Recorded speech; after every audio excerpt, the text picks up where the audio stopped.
2 Raja-Raja 1 ayat 1 sampai ayat yang ke-18. Nabi Elia memberitahukan kematian Ahazia. Sesudah Ahab mati, maka memberontaklah Moab terhadap Israel. Pada suatu hari jatuhlah Ahazia dari kisi-kisi kamar atasnya yang ada di Samaria, lalu menjadi sakit. Kemudian dikirimnyalah utusan-utusan dengan pesan, "Pergilah, mintalah petunjuk kepada Baal Zebub, Allah di Ekron. Apakah aku akan sembuh dari penyakit ini?" Tetapi berfirmanlah malaikat Tuhan kepada Elia, orang Tisbe itu, "Bangunlah, berangkatlah menemui utusan-utusan Raja Samaria dan katakan kepada mereka, apakah tidak ada Allah di Israel, sehingga kamu ini pergi untuk meminta petunjuk kepada Baal Zebub, Allah di Ekron? Sebab itu beginilah firman Tuhan, engkau tidak akan bangun lagi dari tempat tidur di mana engkau berbaring, sebab engkau pasti akan mati." Lalu pergilah Elia.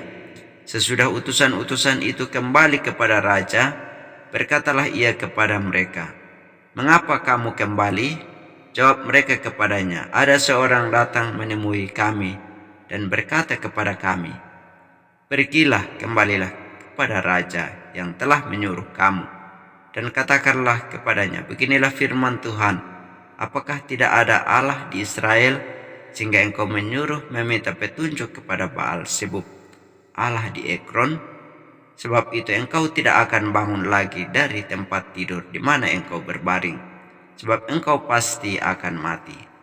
Lalu bertanyalah ia kepada mereka, 'Bagaimanakah rupa orang yang telah datang menemui kamu itu dan yang mengatakan perkataan ini kepadamu?' Jawab mereka kepadanya, 'Seorang yang memakai pakaian bulu dan ikat pinggang kulit terikat pada pinggangnya.' Maka berkatalah ia, 'Itu Elia orang Tisbe.' Sesudah itu disuruhnyalah kepada Elia seorang perwira dengan ke-50 anak buahnya. Orang itu naik menjumpai Elia yang sedang duduk di atas puncak bukit. Berkatalah orang itu kepadanya, 'Hai abdi Allah, raja bertitah, turunlah.' Tetapi Elia menjawab katanya kepada perwira itu, 'Kalau benar aku abdi Allah, biarlah turun api dari langit memakan engkau habis dengan ke-50 anak buahmu.' Maka turunlah api dari langit memakan dia habis dengan ke-50 anak buahnya.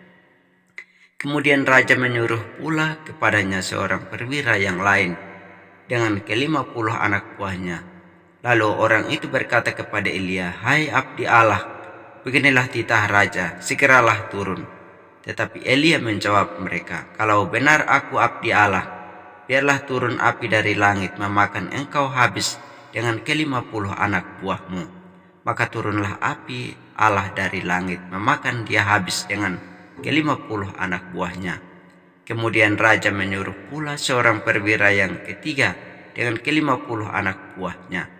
Lalu naiklah perwira yang ketiga itu, dan sesudah sampai berlututlah ia di depan Elia serta memohon belas kasihan kepadanya. Katanya, 'Ya abdi Allah, biarlah kiranya nyawaku dan nyawa ke-50 orang hamba-hambamu ini berharga di matamu. Bukankah api sudah turun dari langit memakan habis kedua perwira yang dahulu dengan ke-50 anak buah mereka? Tetapi sekarang biarlah nyawaku berharga di matamu.' Maka berfirmanlah malaikat Tuhan kepada Elia, 'Turunlah bersama-sama dia, janganlah takut kepadanya.'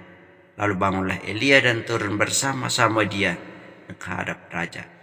Berkatalah Elia kepada raja, 'Beginilah firman Tuhan, oleh karena engkau telah mengirim utusan-utusan untuk meminta petunjuk kepada Baal Zebub, Allah di Ekron, seolah-olah tidak ada Allah di Israel untuk ditanyakan firman-Nya, maka sebab itu engkau tidak akan bangun lagi dari tempat tidur di mana engkau berbaring, sebab engkau pasti akan mati.' Maka matilah raja sesuai dengan firman Tuhan yang dikatakan Elia. Maka Yoram menjadi raja menggantikan dia dalam tahun kedua zaman Yoram bin Yosafat, raja Yehuda, sebab Ahazia tidak mempunyai anak laki-laki. Selebihnya dari riwayat Ahazia, apa yang dilakukannya Bukankah semuanya itu tertulis dalam kitab sejarah raja-raja Israel?